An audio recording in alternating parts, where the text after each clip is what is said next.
Telugu digital media network లో political కేటగిరీలో number 1 కేవలం 72 గంటల్లో 1,50,00,000 వ్యూస్ పైగా పాపులర్ టీవీ నెట్వర్క్. ఏపీలో కొత్త పార్టీ భారత్ జై భారత్ నేషనల్ పార్టీ పరిస్థితి ఏంటంటే ఏం చెప్తారు? ఏమండి, ఇప్పుడు ఆయన మాట్లాడిన మాటలు విన్నాను. జేడి లక్ష్మణ్ గారు లంచం లేని రాజ్యం తీసుకొస్తాం. జయప్రకాష్ నారాయణ గారి కంటే గొప్ప వ్యక్తి కాదు. ఓకే, జయప్రకాష్ నారాయణ గారు పార్టీ పెట్టి ఒక్క సీటే గెలిచాడు ఆయన, లోక్సత్తా. ఎందుకంటే చాలా బాగా కష్టపడాడు. దాదాపు ఒక 20 సంవత్సరాలు రామారావు గారి దగ్గర నుంచి వచ్చేసిన తర్వాత టోటల్గా సోషల్ వర్క్ చాలా వర్క్ చేశాడు ఆయన. అలాంటి వ్యక్తి నిలబడలేకపోయాడు. పార్టీ నిలబడడం అంటే కష్టం అండి. పార్టీ రావడం అంటే కష్టం. పార్టీ నిలబెట్టడం అంటే కష్టం. ఆ నిలబెట్టే సాహసం చేసిన దాంట్లో పవన్ కళ్యాణ్ గారు ఒకడు, మళ్ళా ఆయన జగన్మోహన్ రెడ్డి గారు ఒకడు, కొత్త పార్టీలు. అంతే తప్ప కేజ్రీవాల్ గారు, అంతే తప్ప అందరూ పార్టీ నిలబెట్టడం అనేది సామాన్య విషయం కాదు. అది పెద్దగా ప్రమేయం ఏమి ఉండదండి. ఇప్పుడు ఏపీలో టీడీపీ జనసేన మైత్రి ఎట్లా ఉండే అవకాశం ఉంది? ఇప్పుడు టీడీపీ జనసేనకు ఎన్ని సీట్లు ఇచ్చే అవకాశం ఉంది? అదేవిధంగా యువకులం పాదయాత్ర ముగింపు సభలో లోకేష్ ఒక స్టేట్మెంట్ ఇచ్చారు. అదేంటంటే టీడీపీ జనసేన కలిసి అధికారంలోకి వస్తే చంద్రబాబు నాయుడే సీఎం అని చెప్పగానే చెప్పినారు. మరి ఆ వ్యాఖ్యల్ని జనసేన సైనికులు ఎట్లా రిసీవ్ చేసుకుంటారు? ఏమండి, ఒక మాట ఎప్పటి నుంచో మీకు చెప్తున్నాడు పవన్ కళ్యాణ్ గారు, మీరు ఎన్ని సీట్లు నాకు ఇవ్వండి, నన్ను సీఎం అనకండి అని చెప్తున్నాడు. ఇప్పుడు సీనియారిటీ ప్రకారం ఏం మాట్లాడుకున్నా ఎలా చెప్పుకున్నా జగన్మోహన్ రెడ్డి గారి పవన్ కళ్యాణ్ గారు అవ్వచ్చు, చంద్రబాబు నాయుడు గారు అవ్వచ్చు, సీనియారిటీ ప్రకారం చంద్రబాబు నాయుడు గారు సీఎం అవుతారు. ఆయనకి కూడా ఆయన ప్రాధాన్యత ఆయనకు ఉంటుంది. డిప్యూటీ సీఎం అవుతారా? ఆయన డిప్యూటీ సీఎం అవుతారా, హోమ్ మినిస్టర్ అవుతారా, ఆయన ప్రాధాన్యత ఆయనకు ఉంటుంది. ఆయన ప్రాధాన్యత లేకుండా ఏది ఉండదు. అలాగే ఎందుకంటే సీనియారిటీ ప్రకారం ఇప్పుడున్నది గాడిలో పెట్టాలి, ఇప్పుడు గాడిలో నడిపించాలి. ఈ రాష్ట్రాన్ని మనం బలప్రయత్నం చెయ్యాలి. ఈ అమరావతి మాదాపూర్ తలదన్న అమరావతి రాష్ట్రం కట్టాలి. అవన్నీ ఉన్నాయి, చాలా ఉన్నాయి కార్యక్రమాలు. కాబట్టి ఆయన కూడా కోఆపరేషన్ చేస్తారు.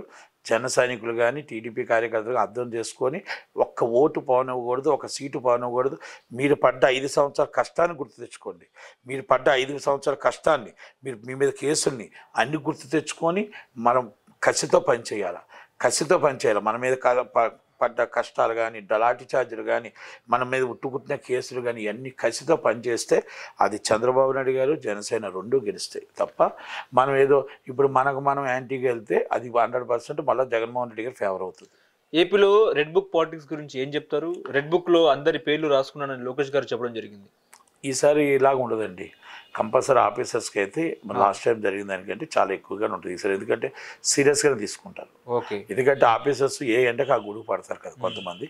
ఆ గొడుగు పట్టి ఉత్తర్వులు తీసుకెళ్ళి అన్యాయంగా లోన్ వేయడం, కొట్టడం ఇవన్నీ చాలా జరిగాయి. అన్యాయంగా కేసులు పెట్టడం ఇవన్నీ జరుగుతుంటాయి. కాబట్టి దాంట్లో ఈసారి లోకేష్ గారు అయితే కొంచెం సీరియస్గా తీసుకుంటారు. ఇప్పుడు మొన్న మంగళగిరి ఎమ్మెల్యే ఆర్కే రాజీనామా చేసినారు.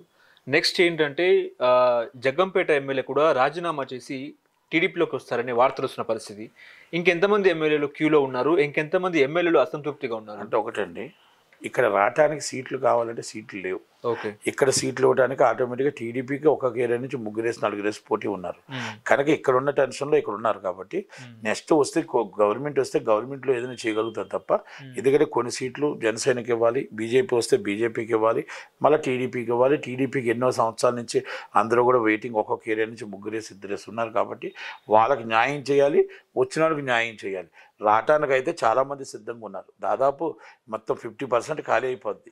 కానీ ఇక్కడ తీసుకోవడానికి చంద్రబాబు నాయుడు గారు రెడీగా లేరు. ఓకే, ఇప్పుడు ఏపీలో బీజేపీ పరిస్థితి ఏంటండి? ఇప్పుడు బీజేపీ జనసేన టీడీపీతో కలిసే అవకాశం ఉందంటారు? ఛాన్సెస్కి ఎక్కువ కనబడుతున్నాయి. ఓకే, అంటే అమిత్ షా గారి మాటలు చూస్తే నాకు కనబడుతుంది, ఛాన్సెస్ ఎక్కువ కనబడుతుంది అనిపిస్తుంది. ఇప్పుడు ముఖ్యంగా కాంగ్రెస్ కూడా పుంజుకుంటుంది. మనం కాంగ్రెస్ని తక్కువ అంచనా వేయద్దండి. రేపు ఎంపీ ఎలక్షన్స్లో, ఎమ్మెల్యే ఎలక్షన్స్లో కాంగ్రెస్ కూడా పుంజుకుంటుంది. ఎందుకంటే కాంగ్రెస్ కొంతమంది సీనియర్ నాయకులు కొంతమంది వస్తున్నారు, కొంతమంది బలప్రయత్నం చేయడానికి కాంగ్రెస్ కూడా బాగా రాహుల్ గాంధీ గారు ఎక్కువగా ప్రెజర్ పెడుతున్నారు. మేబీ ఛాన్సెస్ ఉన్నాయి. అంటే గవర్నమెంట్ సీట్లు వస్తాయో రావో కాదు, కానీ ఎట్టి పరిస్థితుల్లో ఓట్ల శాతం బాగా పెరుగుతుంది. ఇప్పుడు కాపు ఉద్యమ నాయకులు ముద్రగడ పద్మనాభం గారు వైసీపీలోకి వెళ్తారనే ప్రచారం జోరుగా జరుగుతున్న పరిస్థితి. ఈ వార్తను ఎట్లా చూస్తారు మీరు? వెళ్ళొచ్చండి, ఎవరైనా ఏ పార్టీకి వెళ్ళినా స్వేచ్ఛ ఉంది, ఏ పార్టీకి వెళ్ళినా ఏ పార్టీ నుంచే నించవచ్చు. ఆయన రాజకీయ జీవితం ఫస్ట్ నుంచి వైసీపీకి సపోర్ట్ చేస్తున్నాడు కాబట్టి వాళ్ళ అబ్బాయి సీటు కోసం, వాళ్ళ అబ్బాయి రాజకీయం కోసం తప్పులేదు, వాళ్ళ అబ్బాయి రాజకీయ జీవితం కోసం ఏదో ప్రయత్నం చేస్తున్నాడు, తప్పేం లేదు దాంట్లో. ఇప్పుడు పవన్ కళ్యాణ్కు హరిరామ జోగయ్య బహిరంగ లేఖ రాశారు, ఆ లేఖను ఎట్లా చూస్తారండి? ఇందాకలే అన్నాను కదండి, హరిరామ జోగయ్య గారు లెటర్ రాసి పెద్దలు సీనియర్ వ్యక్తులు అర్థం చేసుకోవాలా, ఓట్లు చీలకుండా అవి మొత్తం టోటల్గా ఈ ఉన్న రాక్షస పాలన వదిలేసి మొత్తం టోటల్గా రెండు గవర్నమెంట్ రావాలి అంటే మనం సపోర్ట్ చేయాలా. ఆ సపోర్ట్లో మన అందరం సపోర్ట్ ఉండాలి తప్ప ఆయన హోదా, కాపుల హోదా ఎప్పుడూ తగ్గదు. కాకపోతే కాపు సీఎం అవ్వాలని మీకెంత ఉందో మాకు అంతే ఉంది. కాకపోతే ఇప్పుడు అయ్యే పరిస్థితి కాదు కాబట్టి ఈరోజు ఇప్పుడు చంద్రబాబు నాయుడు గారు సీఎం అవుతారు. 80% అవునన్నా కాదన్నా, మనం అవుతానన్నా కాదన్నా చంద్రబాబు నాయుడు గారు సీఎం అవుతారు. మంచి ప్రాధాన్యత మాత్రం మన పవన్ కళ్యాణ్ గారికి ఉంటుంది. ఇప్పుడు జగన్మోహన్ రెడ్డి అభ్యర్థులను మారుస్తున్నారు, అది వైసీపీకు మైనస్ ప్లస్ అంటే ఏం చెప్తారు? అది వైసీపీకే మైనస్ అండి. వైసీపీకి మైనస్ అంటే జనాల్లో ఏమైందంటే టాకు, వీళ్ళ ఎమ్మెల్యేలు పనిచేయట్లేదు, వీళ్ళ ఎమ్మెల్యేలు అవ్వట్లేదు, యాంటీ ఉంది కనుక ఇది గవర్నమెంట్ పడిపోతుందని తెలుసు, అందుకని సరే ఎమ్మెల్యేలు అందరూ మారుస్తున్నారు. ఒకళ్ళిద్దరిని మారిస్తే పెద్ద కాదు. ఇప్పుడు మన కేసీఆర్ గారు 6 మార్చారు, వాళ్ళు ఏదైనా మొత్తం చాలామందిని మారుస్తున్నారు కాబట్టి, ఎంపీలు మారుస్తున్నారు కాబట్టి కొంచెం గవర్నమెంట్ మీద నమ్మకం తక్కువ ఉంది, మైనస్ వస్తుంది, అది ప్లస్ రాదు. అంటే వచ్చే ఎన్నికల్లో మాజీ ఎంపీ తోట నరసింహకు వైసీపీ జగ్గంపేట టికెట్ ఇవ్వబోతున్నట్టు వార్తలు వస్తున్న పరిస్థితి నిజమే అంటారా? ఇస్తే మంచిదే అండి, మంచి ఫ్యామిలీ, మంచి వ్యక్తి, ఆయన మంచి వ్యక్తి, మంచి వర్కరు. ఆమె తోటవాణి గారు కానీ ఆయన కానీ మంచివాళ్ళు, చాలా మంచివాళ్ళు. మరి అలా సీట్ ఇస్తే గెలాలని కోరుకుంటాం, ఏ పార్టీ నుంచి అయినా కానీ మంచివాళ్ళు గెలాలని కోరుకుంటాం.